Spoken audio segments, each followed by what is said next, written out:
Finally, tonight, they are pieces of the past from a time when American cars ruled the road. And for those who worship those cars and that era, the discovery of a lifetime. Hundreds of the vintage models have been uncovered and will soon be sold. We sent NBC's Harry Smith to Pierce, Nebraska for a trip down memory lane. They are lined up in a remote Nebraska farm field like a crop someone forgot to harvest. Old cars and old pickup trucks, hundreds of them. Many used, really used, but some never ever driven.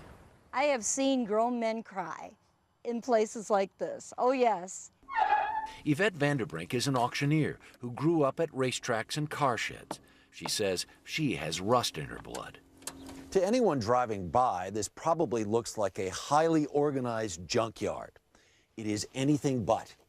It is proof of an urban legend about a small-town car dealer who closed his doors, leaving years and years of unsold inventory. And if you're a car collector, this is a field of dreams. The dealer's name is Ray Lambrecht. When Ray came back from World War II, Ray and his wife Mildred went into the car business. Ray was a born salesman, but a conventional businessman he was not. After somebody bought a new vehicle, he'd take the trade-in and drive it out to the farm or put it in a building, and you couldn't buy it. You had to buy a new car. And so he was a master at selling new Chevrolets. People traveled from all over to buy a new Chevy from Ray. He sold a lot of cars. Yeah, there are But some. after 50 years, the Lambrechts were ready to retire. And what they've left behind will blow the minds of car collectors. It's like being inside a time capsule. Yes, it is. And it still has the delivery numbers on the window. Wow.